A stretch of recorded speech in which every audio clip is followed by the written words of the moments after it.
Okay, Bismillahirrahmanirrahim. So just a reminder, we uploaded homework 1 and you next not this Monday, and this Wednesday after. You need to scan your homework and then upload it to me. Okay. So you don't need to submit in the class. So let's continue our discussion. So we are modeling the device, the master device. And so far, we talked about the large signal model, we talked about the square law model, and then from there, we go to the small signal model, because most likely we are using our MOSFET in saturation for analog design. And then we develop what we call a small signal model, which is actually GM VGS. So this is your drain, this is source, and this is gate. Three-terminal device, assuming there is nobody, effect. And then we have also RO here, modeling the channel length modulation effect. So this is the basic model, this basic small signal model, and we build everything based on this. We discussed 4 second order effects, the channel length modulation effect, which is modeled by RO. Okay, and we need usually to do that always, or most of the time. And then we also model body effect, right? We talked about the body effect, and from there we can add another current source connected to VBS, and the parameter is actually DMP. But as a designer, we can just avoid this by using different structures. Okay, so it's in our hand. We can use that. We can use PMOS. In PMOS, most likely you don't have body effect. Do you know why? Do you know why PMOS you can avoid that? Yes. So the source of the PMOS is usually connected to the most positive or most positive potential, right? And the body is connected to the most positive potential. Why you may avoid most of the time the PMOS in P substrate? You still remember, this is your P substrate. Okay, then you build an NMOS here. So this is NMOS.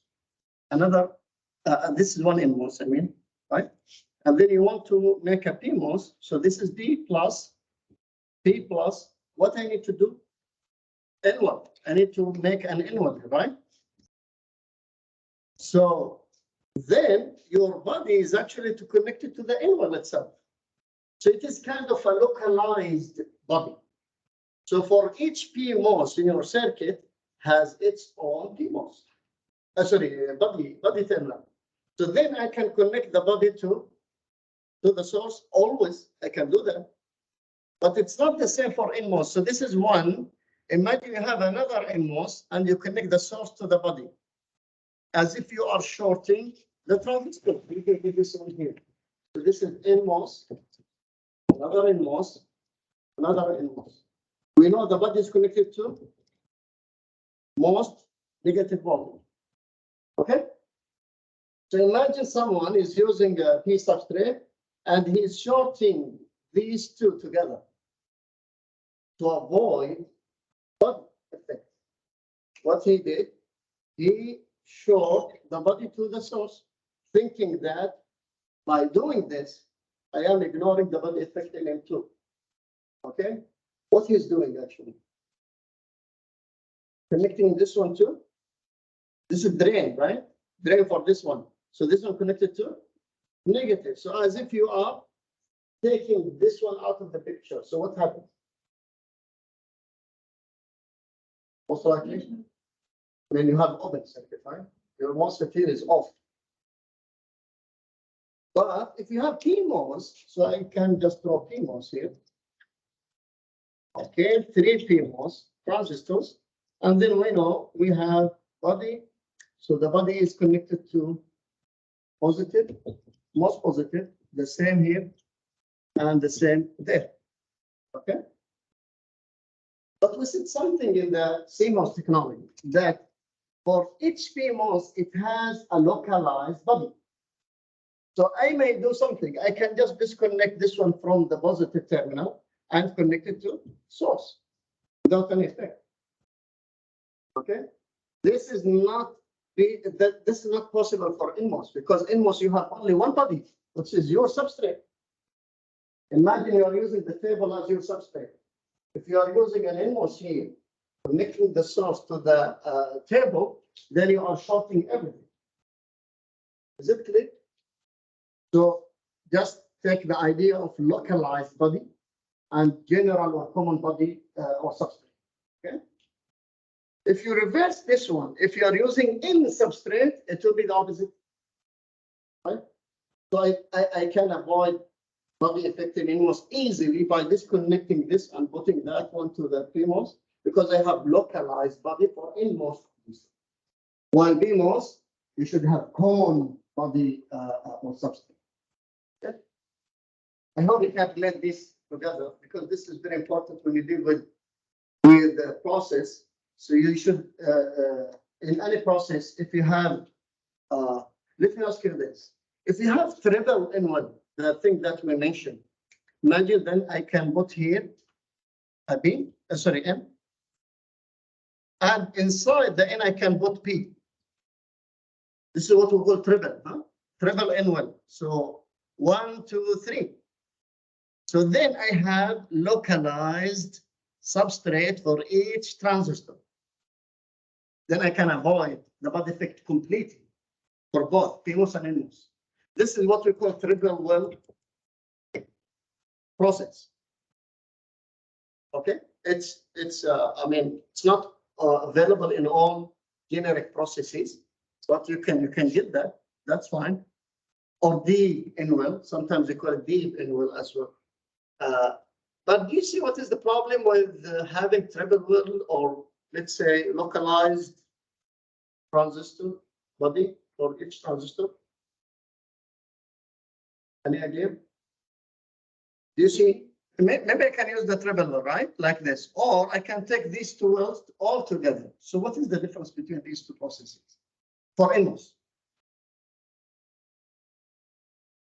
Yeah, so deletion 4.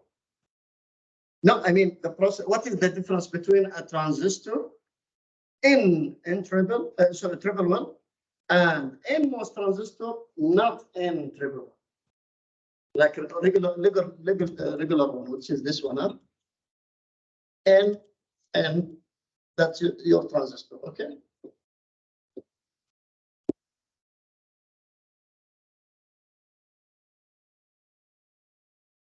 That's the same.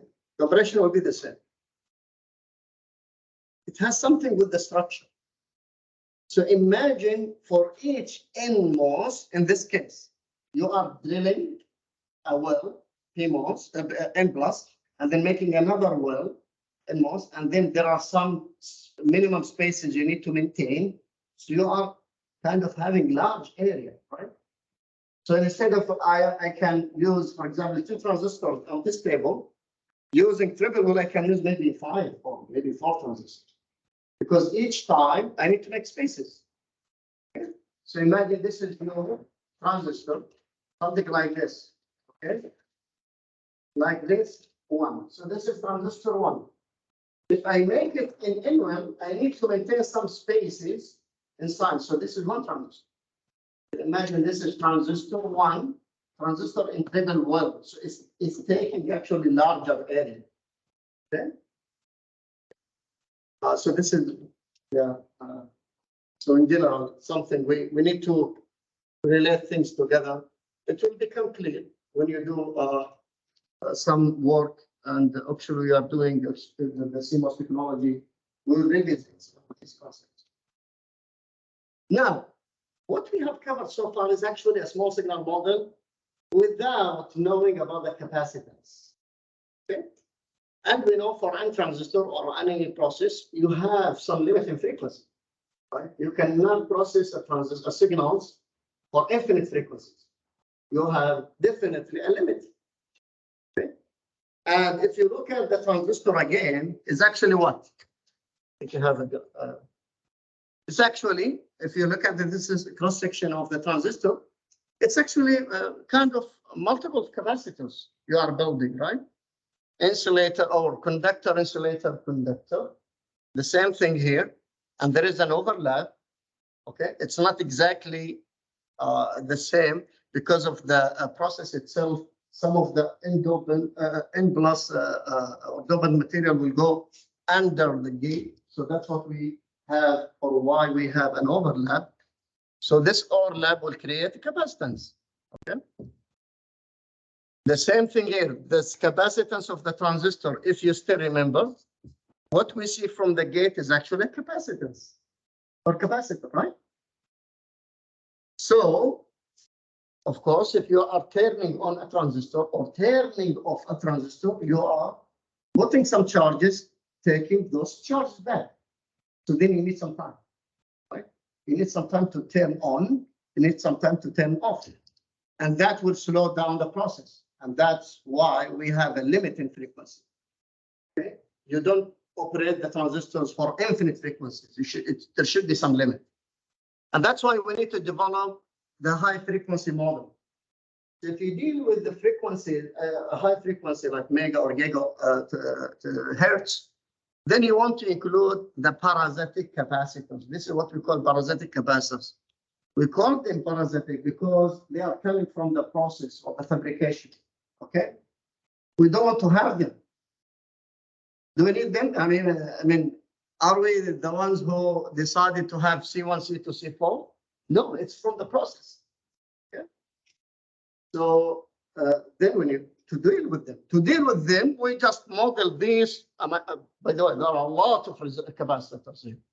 The capacitance of the being junction, C5, C6, C2, the capacitance of the gate, C3, C1, C4, and the overlap as well, and so on. So they come up with 4 capacitors in general, okay, between terminals. So you have CGD between the gate and the drain. You have CGS between the gate and the source, CDB, the drain and the body, CGB between the gate and the body. And usually this is very, very small compared with others, okay, the gate and the body. Usually we take them off, and these two, I mean, these two usually we take them off because they are very, very small capacitors. And we usually deal only with two capacitors, CGD and CGS. Of course, if you want to look at them, I mean, how they are, how we can find them, the value, you can just find that in the textbook, either in a cycle or in a book as well. There are a lot of equations, and one of the questions actually in your homework to look at these equations, just for you to get comfortable with the values, because you will see femtofarad, picofarad, and these kind of small numbers. They are small, but problematic when it comes to the frequency response. Okay, and one thing here also to mention, the capacitance, this capacitance actually is are changing. The capacitance value is changing between the off saturation and trial region, so they are not the same. Okay, so in off you have almost the high capacitance, and then in the linear region, or the saturation, this is the one that we are actually using, and we need to take care of that. Okay. This is also the same thing. So this is the model that we'll be using. Okay. So after you do the analysis using the small signal model, then we put the capacitor CGD and CGS, and we'll derive the equation, the transfer function, to find actually the bandwidth and the other stuff. And we'll deal with these kind of the process of doing this in the coming topic, which is the signal. Single amplifier blocks. We'll come to that. Okay. So how can we minimize? So another thing to mention here is actually the gate resistance. Yes, we said there is no current entering the gate, right? But that's in the steady state. Okay, but there should be some value, or some very, very small value. But when it comes to resistance, you are putting an ohmic contact. So this is, where is the gate? So this is the gate, oxide, and then there is a gate, right? The gate is nothing but polysilicon or metal. And if you go to polysilicon, you are putting a resistance on the chip. Okay, that's why sometimes if you are dealing with high frequency, people put RG or gate resistance as another model just to make it much better. Okay, luckily we don't do this in 542. We don't complicate it. But if you see this, this is actually a model for the parasitic resistance seen at the gate because of the contact. And guess what? It's not only RG. Usually there is also RD. Okay, because of the ohmic contact, and there is RS. But which one is better, larger than the gate? Because the gate is taking very large area compared to the source on the drain. Okay, and that's why sometimes you see this. Those are very, very conservative designers, let's say. They want to model everything. But some of them, they said, yeah, this is very, very small value, so we'll take them off. We just keep the gate resistance. Okay. Yeah. Oh, because if you have resistance and capacitance, then things will be, you're slowing down the charge and discharge, right? It will. Yes, and the resistance, if you are dealing with 0 ohm, definitely is much better than few ohms, right? Or few milliohms or few micro ohms. So that will affect actually. That will also affect to the time constant of your circuit. So how we deal with this? Sometimes you will see that we do what we call multi-fingers transistor or folding. We fold the transistor. So by doing this, actually, you are taking 2 resistance or 2 ohmic contacts in parallel. Then you are kind of reducing the value of the resistance in general. But yeah, this is something to have in mind in general, but will not deal with the resistance of the gate in modeling. This is the full kind of model for our transistor, but we don't do that at once. We usually do DC analysis. We find GMRO. We do small signal analysis. If we are done, then we do CGD and CGS. We add them together. Okay, but this is kind of all picture to all capturing all the effects in your transistors. Later in the frequency response topic, we will see how we can use this model, which is this one here. Okay, so this is the high frequency model. Let's say we want to see how we can use this model to come up with a way to quantify the bandwidth. Because if you are dealing with analog amplifiers or filters or whatever, you are talking about frequency. Then if you are talking about frequency, you need to include CGD and CGS. These are very important parasitic capacitors. I mean, you can include 4 of them, but these are the most important ones. And then we developed a tool. This is what we call short circuit time constant. These 2, short circuit time constant and open circuit time constant. We'll come to these 2 when we deal with the frequency response. Okay. Yeah. So any question for the high frequency model? Yes. Yes. There's a parameter which is the Overlap capacitor value? No, the 500 micrometer. Okay. The PD. The PD. okay. And I can't find The PD. So maybe in the model, let me just check the model. So maybe I identify some of them. What is the PD? LD, you mean? No, so I tried to find the Okay, there is no BD here. Okay, well, maybe let's look at it. Let's look at the problem. But any question related to the high frequency model? Or this one? Okay, because I didn't put the equations for finding, where is it? Yes. Actually, you have it here. So this is CGS. This is the value of CGS. This is the value of CGD. So this is CGD, right? So if you are in saturation, CGD will be what?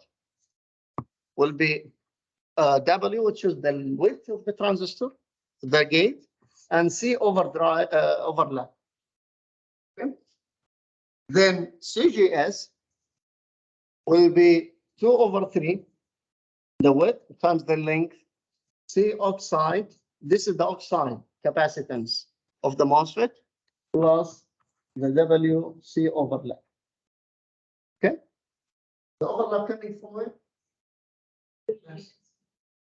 The gate and the source, the gate and the drain. There are some overlap between them, right? They're not exactly, you don't have that kind of rectangular actually. There's some overlap. So these are coming from that. And this is only for saturation. So how can you find them? You can just look at the Razali book. There is equations to find the overlap value. And maybe it is available for you. Yes. I'm sorry. Yes, go ahead. I was wrong. Wasn't meant the CGD, it was CVD. And in CVD, in finding CVD. Yes, CVD, which is this one here, right? Yes. So CVD. CVD, yeah. It's that. All equations are available for you, okay? And the main idea of that question actually to get you kind of used to the values, these values. You'll see that the values of the CDB, CGB, very, very small compared to CGS and CGD. But most of our analysis later will be using only CGS and CGD. And we usually relate them together. So usually the most, this one is bigger than CGS is larger than CGD. You can see that from here, right? So CGS is larger than CGD 2 to 3 times. Sometimes we can go up to 5 times. So if that 1.1, let's say pico, which is 100 femto, that one will be maybe 500, 300 or so. Okay. So if that one is 1 pico, the other one will be 4 pico and so on. Okay. Okay. Very briefly, let's look at the subthreshold region. We mentioned earlier that if your VGS is greater than threshold voltage, you are forming a channel. And then you have the cut low, right? And then we mentioned if VGS is less than threshold, the current is 0. That's the square law model. And that's not true. If you go lower than the threshold voltage, you are actually hitting into the weak inversion region. So you have 2 different regions actually. You have what we call moderate inversion, okay? And you have weak inversion. So this is the strong inversion or the square law model. So this is where the square law model can work. But if you are less than the threshold, let's put this one as threshold. Then the square law model says, okay, this is, or you have an ID current of 0. In the y-axis, you have actually log ID, okay? Because if you draw it as linear, you will see something like this. Okay, this is ID, and this is your VGS. And this is your, I think I have the graph. Yes, okay. If you have it linear or maybe under the square root, that's fine. You can find, you get something like this, but you cannot capture the weak inversion and moderate inversion. So what we usually do, we put the ID into a log scale. If you do that, you'll find the current, I mean, you have some value of the current, okay? So maybe you can have, this is large one, let's say 10 nano, 10 nano amperes here, maybe around this value. So this is around 10 nano amperes, but VGS is greatly less than V threshold. Okay. So how can we model it? You can see the y-axis is actually log. The x-axis is your VGS. We model it by the equation, or we have the exponential value. So this is, where is it? I don't have it here. That's fine. So the equation is, you should have it on the slide, but anyway.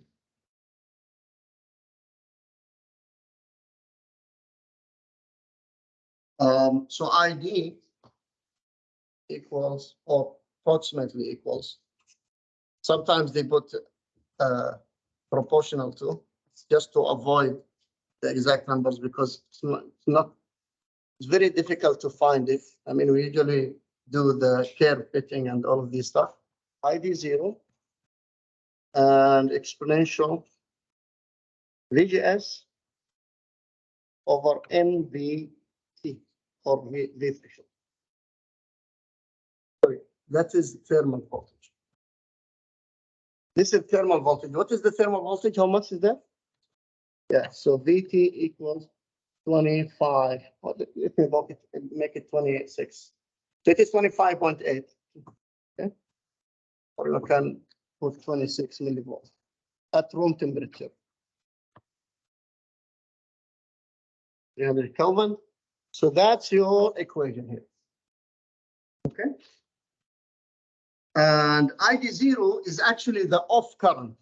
So if you do this, and in log scale, you have something like this. Okay, so that's your weak inversion and moderate inversion and strong.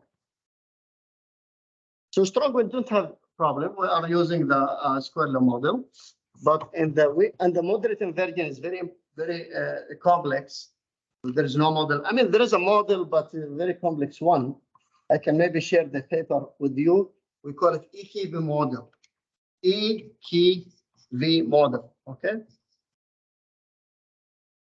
Capturing all the regions from the weak to the strong one.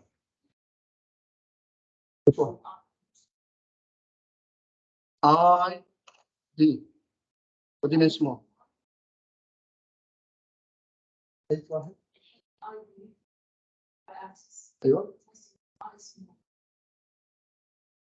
Oh, okay. Yeah, you're right.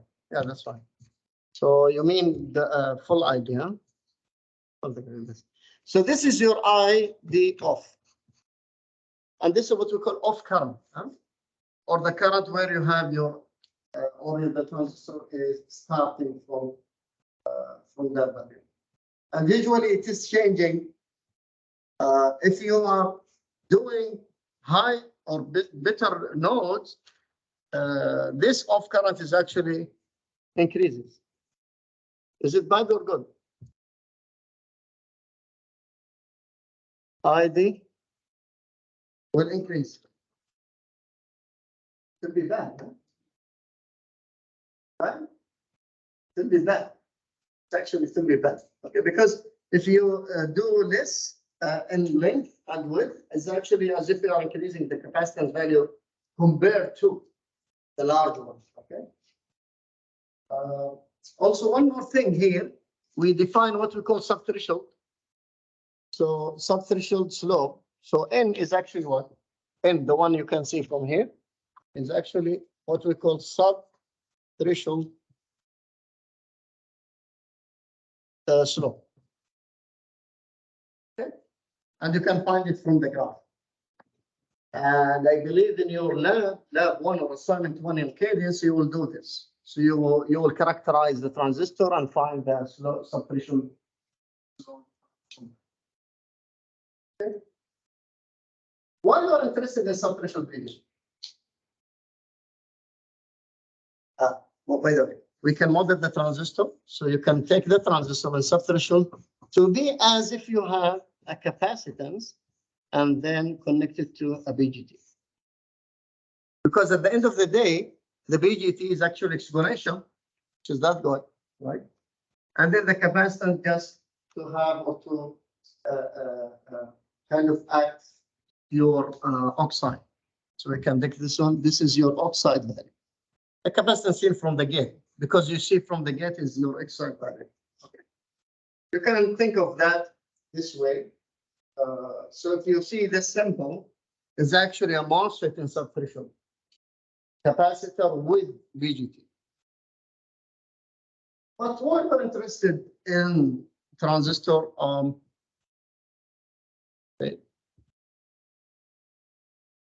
Even you can see this from the structure. Maybe you can relate this one to the structure. Okay. So if you have an NMOS here, then oxide, let me put gate. Okay. So then this is B junction, right? So B junction from here, B junction from there. So can you see that I have almost a stray VGT here? B junction from there, B junction from there, and this is connected to the gate. There is there. Again, this is not something we draw. I mean, this is because of the structure. So the transistor, the B junction or the VGT is actually one. You still remember. So this is the transistor. We said this is N, P, and then N. Just check it. You reverse it to kind of clockwise. So this is the transistor, right? From inside. And then from the gate to the input, I have gate oxide. So you can think of the transistor as actually MOSFET and the transistor with an oxide. Okay. So what do you think of the separation region? Why we need them? And this is the question that I asked 2 times now. What do you think? Why we is it a good idea to go sub-threshold? Or should we keep our transistor in strong inversion? And what? I mean, we have option now. We have option now to use our MOSFET as an BGT. Previously, the BGT is actually exponential, right? But then now the MOSFET, our MOSFET acts like a BGT. Okay. Yeah. Somebody.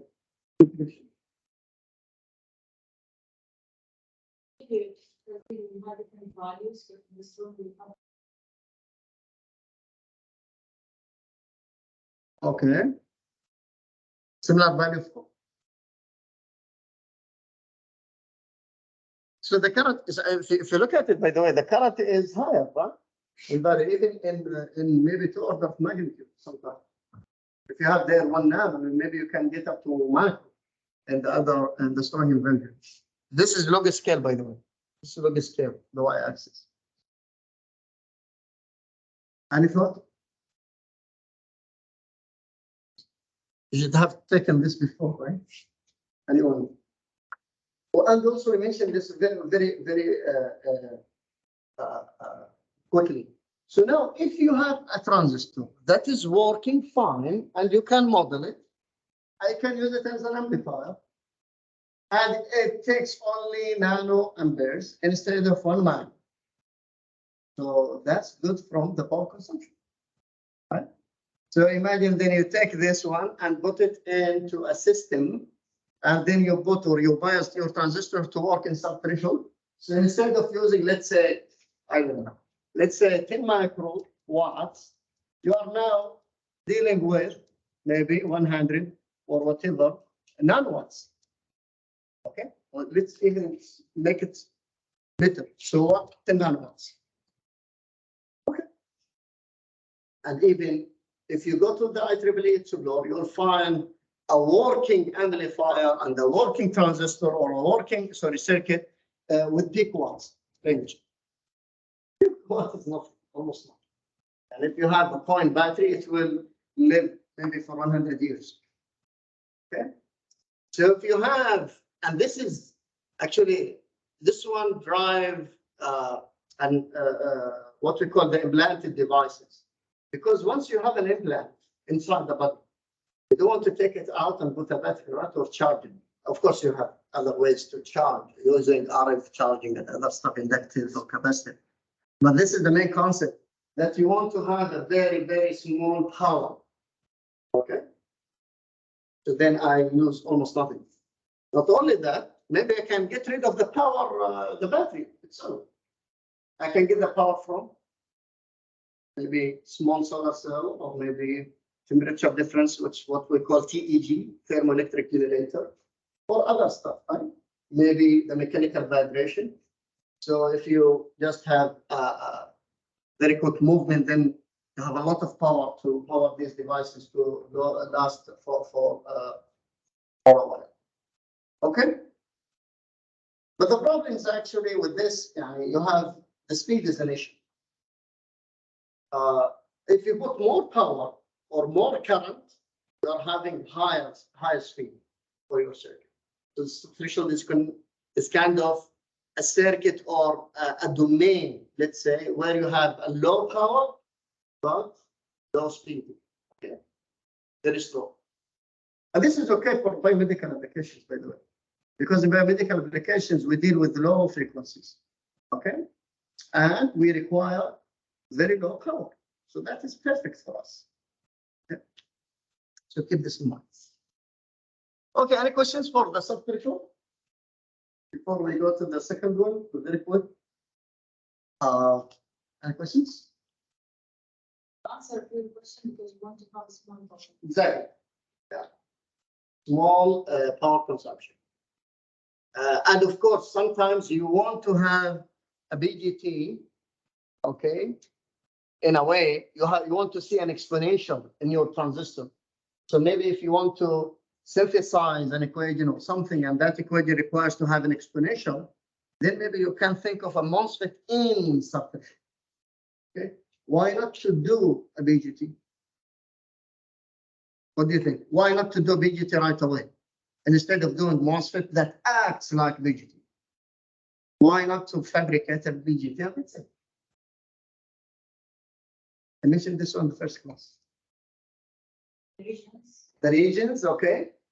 So the BGT requires usually larger area, actually. Okay, and the process of fabricating the BGT is different than the process of MOSFET. MOSFET is very, very easy, and also planar. Yeah, as we mentioned last time. Okay. And if you can build everything from the MOSFET, that will be the best scenario. We have a resistor based on transistor. We have a MOSFET capacitor based on the transistor. We have a BGT based on the MOSFET. Right? So then the MOSFET can do everything. And we'll come to also other stuff like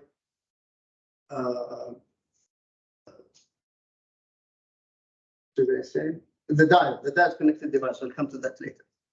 Okay, so this is one thing just to say and to mention before we close this topic, that if you go down in technology, in values, I mean, you are using, let's say, 22 nanometers or 11 nanometers, or now currently they are using 3 or 5 nanometers.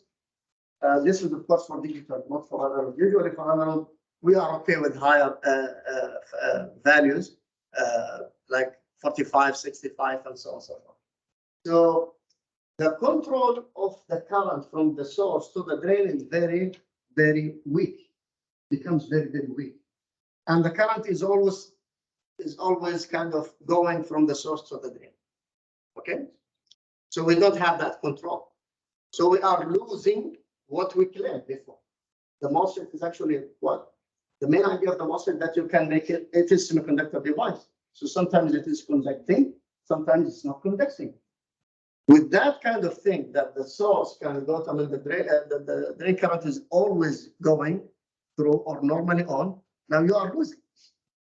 So one idea to tackle this is using what they call fins from the fins of the fish. So this is our planar one, the one we know, right? So this is source, this is drain, we are doing fine. Imagine the gate as is.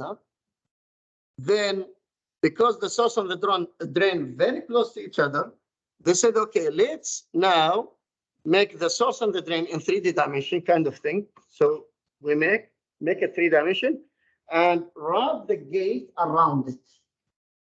Okay. So you have the drain and the source like this. So this is the source, this is the drain, 3D dimension, and that's your gate. I'm not sure if you can see this. This is the drain, this is the source. And the gate is actually this one all the way. It's not only the one on the top, like before. Before we had only one on the top. Okay, but now we are controlling that channel, all the channel from 3D dimension, let's say. And they didn't stop here. They did, okay, one fin, they make another fin, they can do up to, I don't know, many fins, like fingers in MOSFET, okay? So that's why we have fins, okay, for the transistor. So this is now, by the way, it's there. I mean, your device now is actually based on FinTech, okay, and from the digital side. But they also go one step further. They said, okay, if we are able to do this, why not to do a gate all around? Okay, so you put your this is the gate.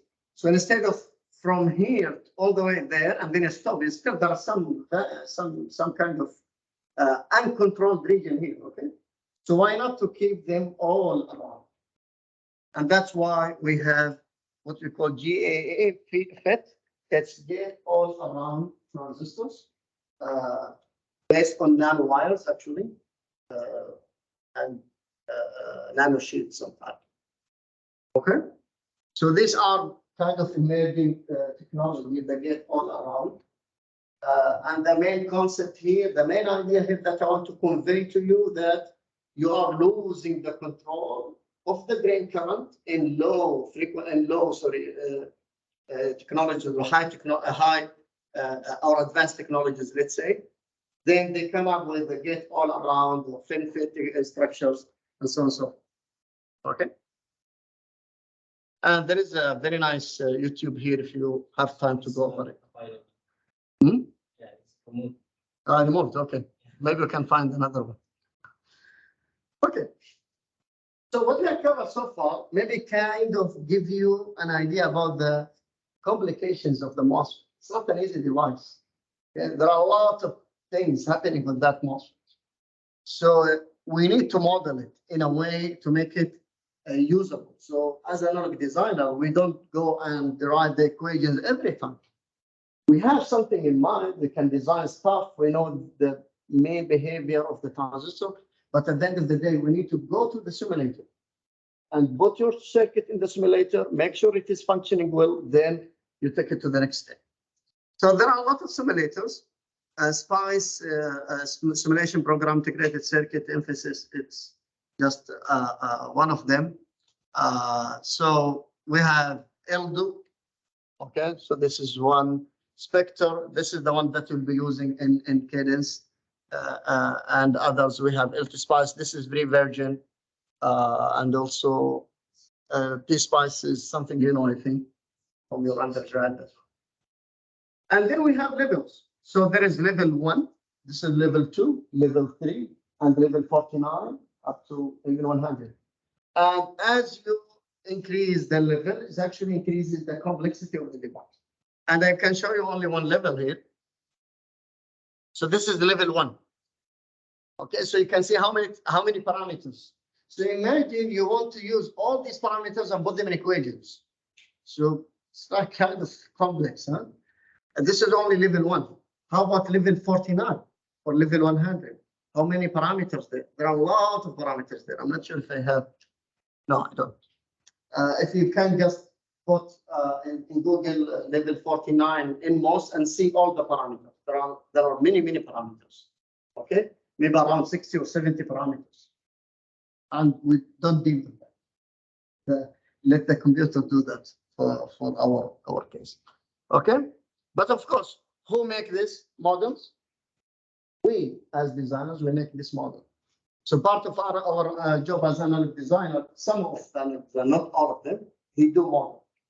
They model the transistor. They take process parameters, and then they devise or they come up with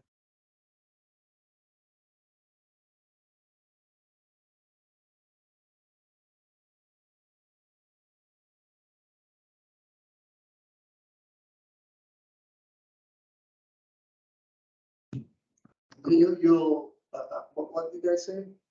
Yeah, so analog designer will come up with these models actually. Then we can use it in SPICE and just double check the behavior. One thing to show you here. So the difference between the models. So if you look at level 1, so this is level 1, okay? And then you can see the difference between level 1, level 3, and PISM. This is another model. So we are talking about 6 milli, which is about maybe, let's say here, maybe 7, huh? Maybe 7 millimeter amperes. We are expecting from level 1 to get 7 milliamperes. But from level 3, we are getting about, let's say, 5 point something, right? 5.5 or 5.6. So that's about 2 milliampere difference, or 1.5 milliampere difference. Okay, and that's why we need to invest a lot in modeling the transistor, and that's why they're actually not open. Usually, if you go to the model, this is what they call process design kit, or BDK, process design kit. If you look at the process design kit, it's actually nothing but process design kit, BDK, from the foundry. So for example, Intel, they make a transistor in 5 nanometers. They come up with process parameters. They make a model for that, and then they put that into the BDK. And they don't open it. Okay, this is their secret. Okay, so usually these are very high confidential documents, usually saved in the foundry and not for public share. And usually, if you guys want to deal with these parameters or these technologies, you sign an NDA, non-disclosure agreement. Okay, and we have already a TSMC. We have it in KLS, but we're not using for this class. Usually, we use it for 642 class. Okay, there are some open BDK. If you guys are attending CAC's webinar, they are using actually 130 nanometers sky water, and that technology is open.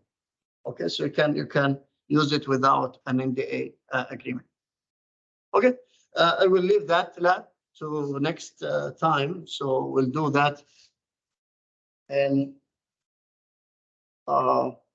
when it comes to the tutorial for Cadence. Okay. Any questions? I'm not done yet. I have another. We are continuing this. We still have about 20 minutes or so. Any questions so far for the device modeling? So I think by now you should be ready to do the homework that you have. Exactly. Yes. The previous one. So this is topic 2. And in here, we are dealing with single stage amplifiers. So we'll deal with single stage amplifiers in general. But before that, we need to talk about the MOSFET as a switch very quickly, because we covered some of that in our previous modeling. And then we'll deal with the MOSFET as a diode. These are very important transistor structure. And then we'll go over all the amplifiers, like common source amplifier, common drain amplifier, a common gate amplifier, and common source amplifier with degeneration, and also cascade as well. Okay, so why we need switch? Why we need it? Yeah, it is on and off situation. Where we need it in analog design. We know it for digital is very important, right? To have an inverter or maybe on off like a switch. To do what? To make a frequency, or maybe close to that, sample and hold. You want to say? Circuit? I think that's sitting there. So one of the circuits that we are using is actually for analog designer, and where we need a MOSFET switch or a switch is what we call sample and hold circuit.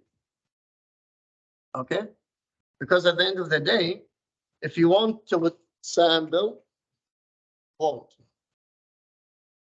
Okay, you take a sample and then you process that sample, and then you need to wait. So you take sample by turning that switch on, okay? And then you turn it off. So turning off, it means it is the whole period. You are now waiting until this one processed, to be processed. Then you take the other one and so on and so forth.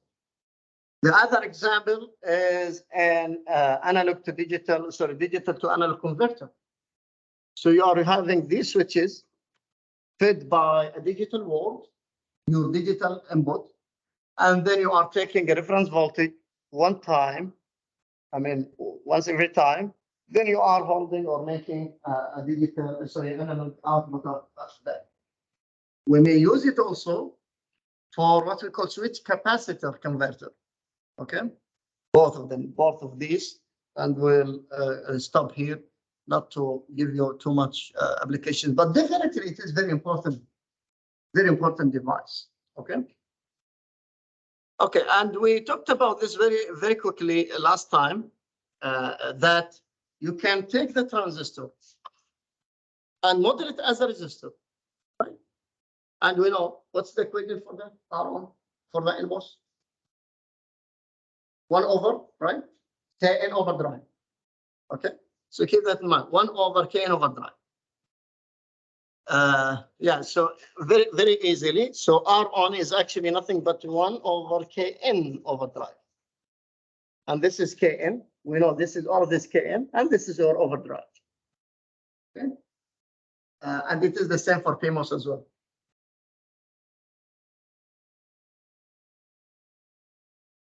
Okay, so keep this in mind. Now we want to see or study the minimum, the maximum values we can, or the maximum voltage we can apply here.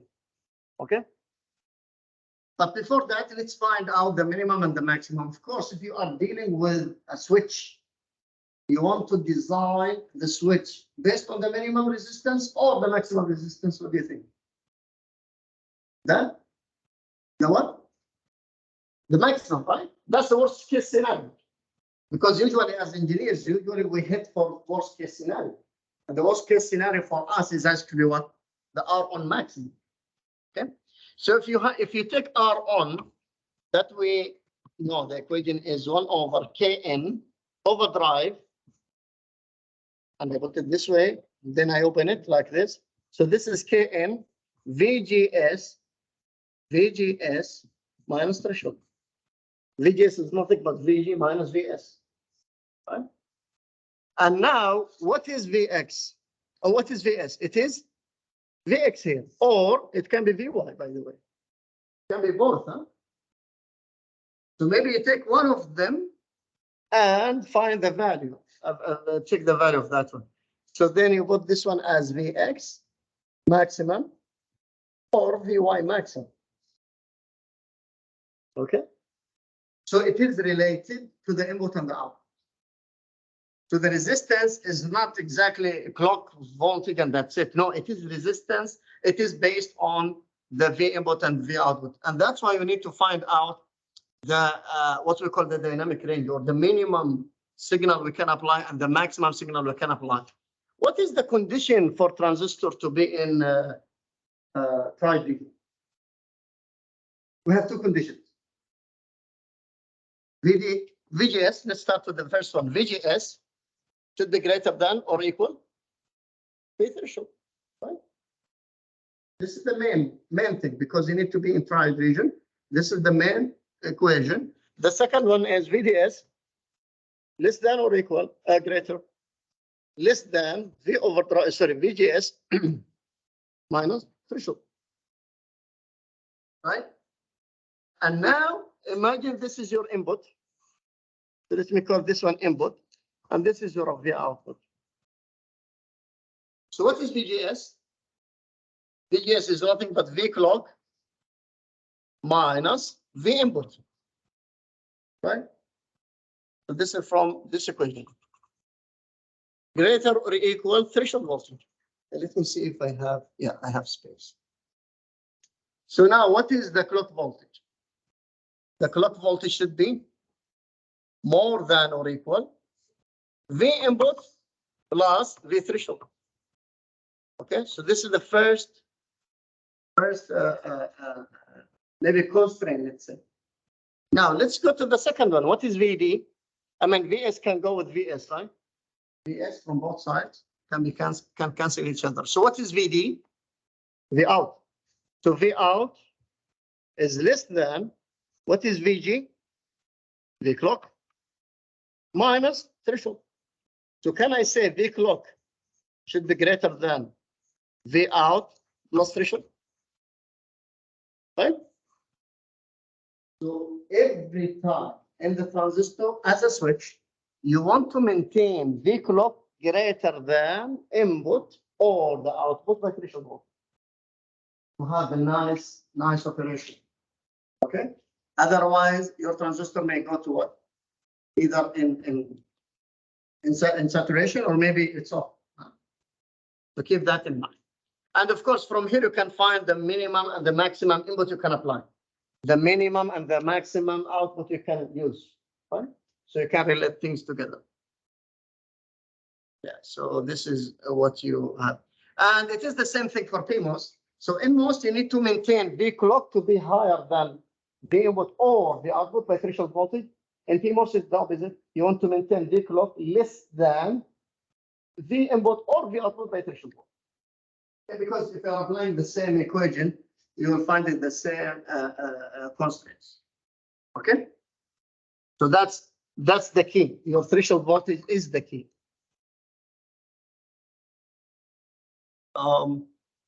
Yeah. Of course, if you look at the VGS, let me see if I have space. No, there's no space. So I will do something and then I'll delete because you have all things here in the slide. If you look at the if you draw the R on with R on, if this is PMOS NMOS with VGS, what is the equation again? R on equals 1 over Kn over drive, which is VGS minus threshold voltage. Of course, we're not expecting R on to be negative. Okay. So then I can make a threshold voltage to be this way, right? So V threshold. And now, if you are drawing R on, so R on should be something like this, right? Because as if you go closer to V threshold, you are having a high resistance, right? And that resistance can be infinity if VGS equals exactly V threshold. It means what? R on is infinity. Is it good or bad for switch? That switch. Okay, we need the switch to be 0 R on. That's our goal. Okay. Then the other way, maybe I can put VGS, a lot of VGS in the circuit. Okay.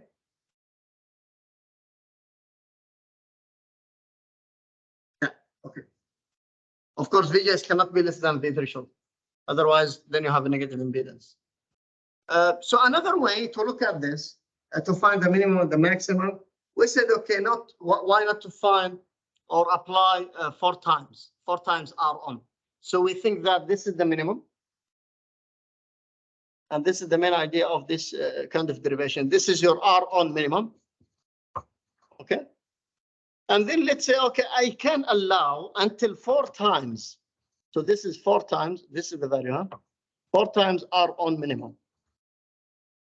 I can allow this variation. That's fine. I can have an equation to allow this variation. Okay. This is just an idea to find the value of the R on that you can do, and also the maximum VGS or the maximum the value of the VGS you can apply. If you do this, I will take this one out, by the way.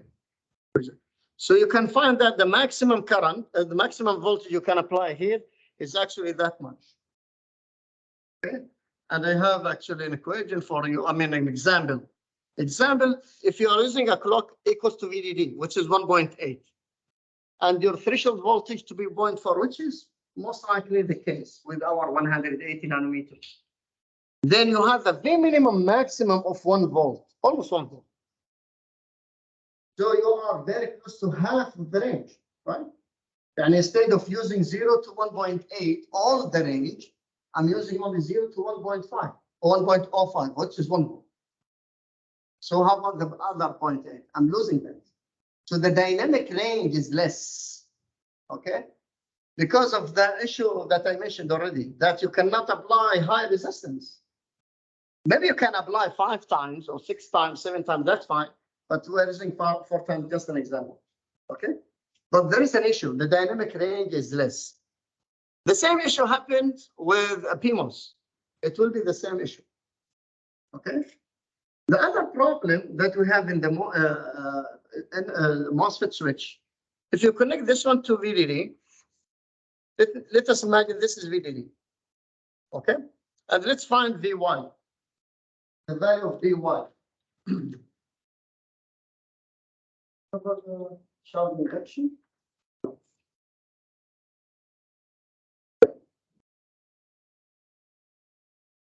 So what is the value of VY?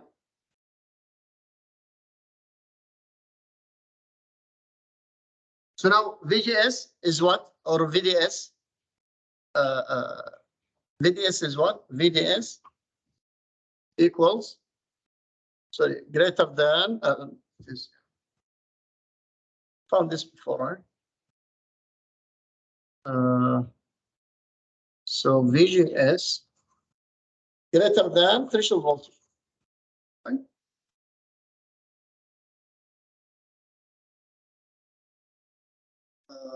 Okay. Yeah, so this is VDD. What do you need to find? VDS.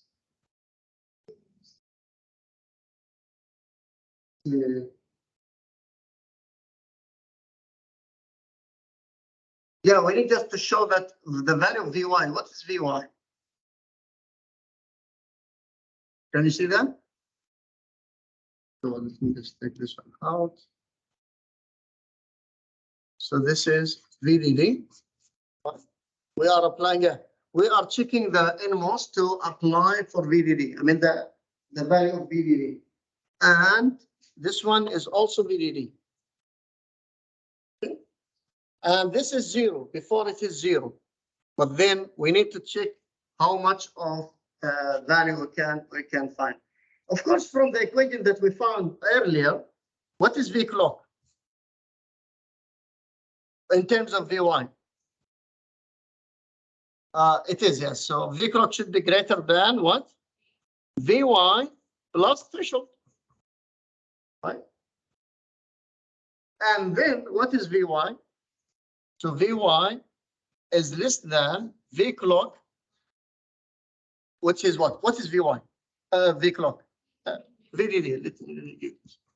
So now VY max, or the value that we may get, is VDD minus threshold. So that's the maximum value we can get. And this is what we call poor one problem. Poor one problem. It's not exactly VDD. Okay. Imagine your VDD is 0.9. 0.9. So sometimes we do that. And your threshold voltage is 0.4. How much will be out? 0.5. So you are passing almost 50% of the signal. You are expecting to see logic 1, but you're not getting logic 1. And sometimes if you have another circuit here to translate that maybe you can get what? 0. So 0.5 is may consider to be 0 for that. The same thing happens here, but in this case we call it poor 0. So in poor 0 we can do the same. So V clock will be what? Or VY? This is 0. This is 0. I'm trying to pass 0. Okay, because V clock, if it is 0 in PMOS, it will be on. So we need to have V clock to be less than VY minus threshold of VTP. Okay, which is VTP. And then what is VY? VY will be greater than what? No, 1 second. So this is sorry. So then VY more than V clock plus threshold. And then Vy will be greater than V threshold, right? Because the clock is what? 0. So then you are not getting exactly 0. You are getting what? 0.4. And 0.4 for the next circuit is almost logic 1. Maybe can be logic 1 or it can be any value. So this is what we call poor 0 problem. So poor 0 problem appears in PMOS. Poor 1 problem appears in NMOS switch. So what is the solution? We have 2 problems now. 1, dynamic range is almost half. Very bad, right? In both cases. Second, we have poor 1, poor 0 problem. We cannot pass all the VDD in NMOS. We cannot pass all the 0 in PMOS. What is the solution?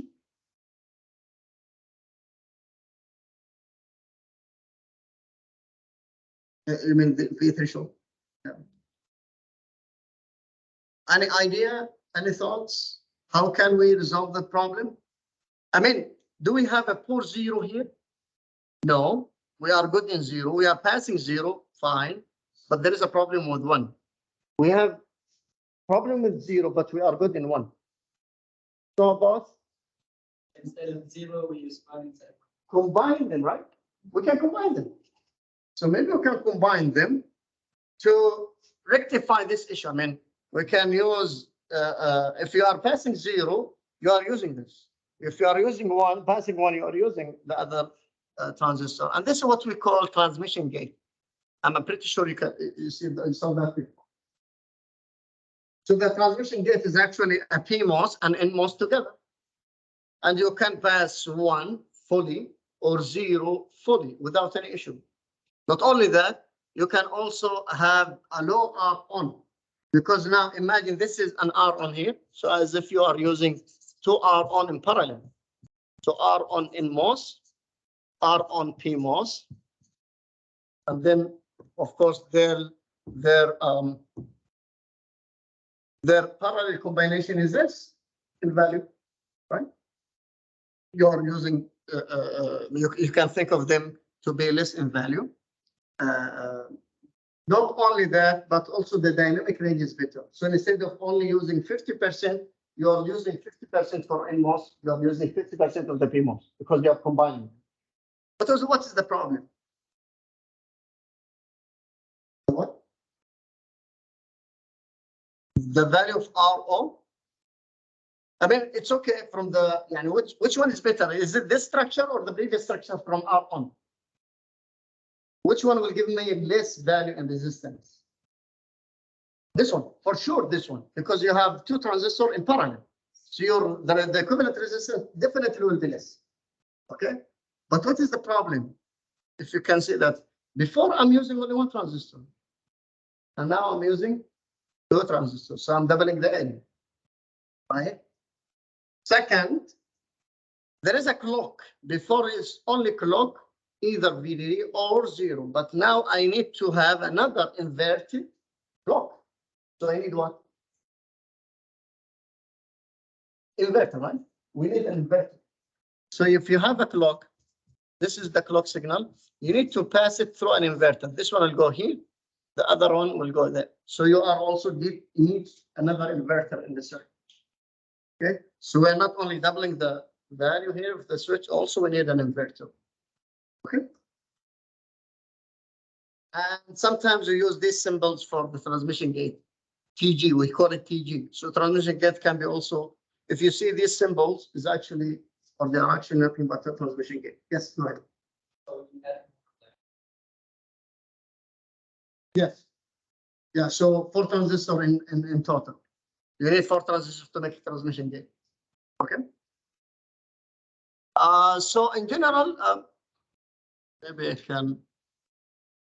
Yeah, I don't want to overwhelm you guys with a lot of issues related to the switch. I needed to read them very quickly. But one thing from these 2 slides, I think 2 of them, right? Yeah. That we don't have an ideal switch. I need you guys to be aware that there is no ideal switch. There is an R on. We already saw that there is a resistance value. Around cannot be zero. There is some resistance. Okay, this is one. The clock signal should be higher than the input and the output. This is 2. 3, that there are some charges actually in the switch that leaks and create a problem for us. And this is what we call charge injection or clock feed forward or feed through problem. So imagine the case here very quickly that this is the transistor, we know, right? And that transistor is actually, if you look at it, is actually a couple of capacitors. Okay? If you charge the capacitors, turning on the transistor and then turning off. If you turn on the transistor, those charges are not gone. Huh? They are there. They are kind of accumulated in the capacitance of the gate. So what happens? They leak into the capacitive load. They go to here.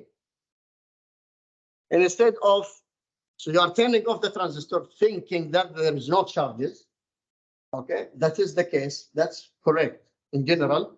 But what happens that some of the charges will leak into the capacitive load, making an error in the circuit. So instead of using, let's say, or getting, for example, 1 volt, you are getting here 1.1 volt.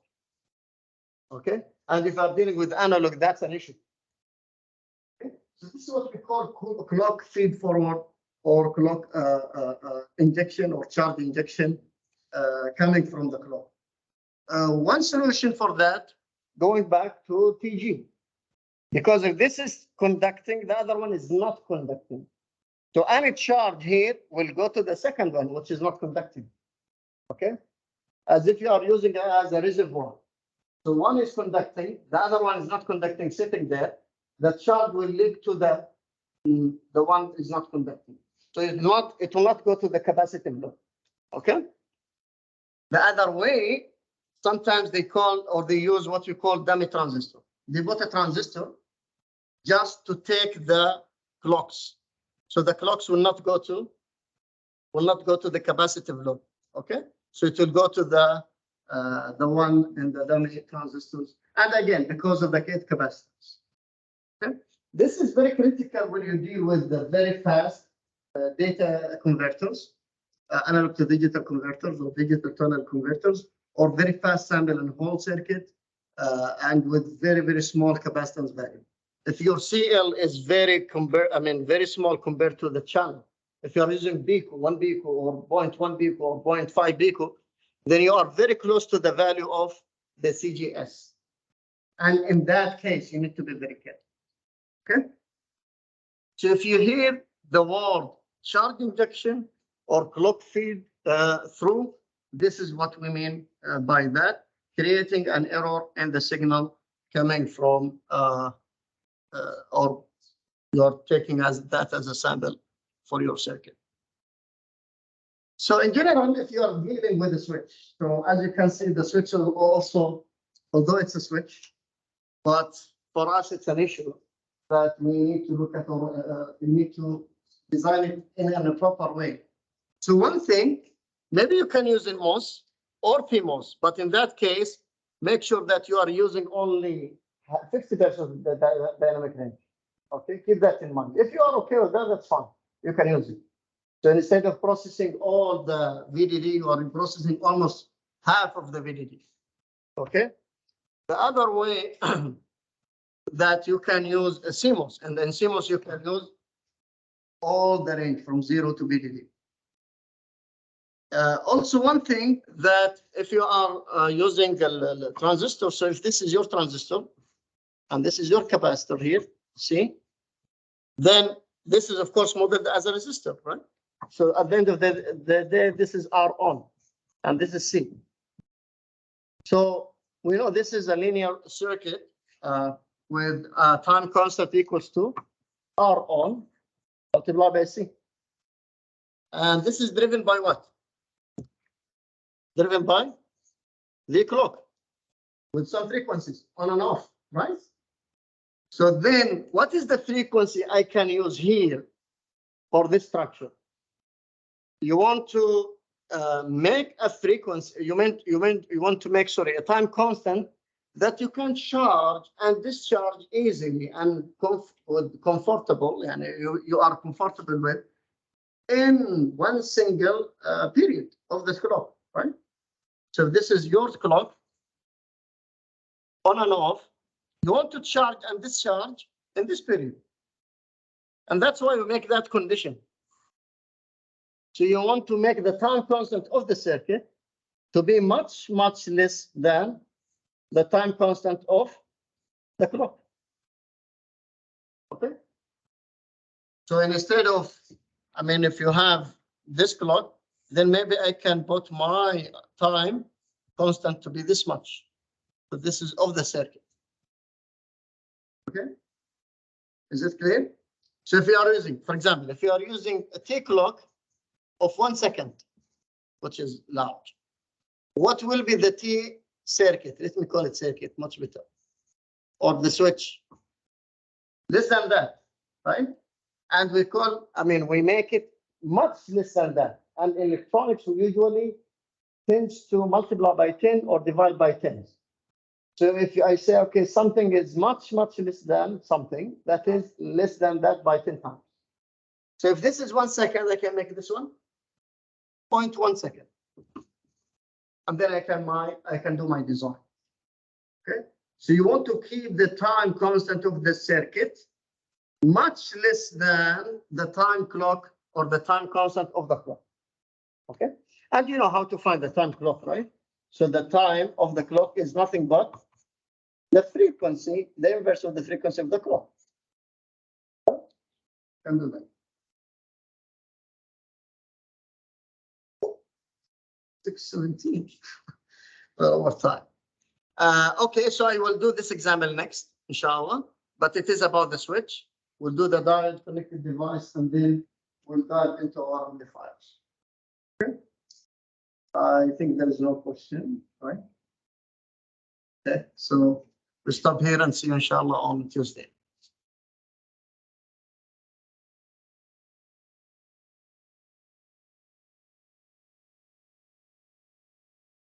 Always remind me of the time. Sometimes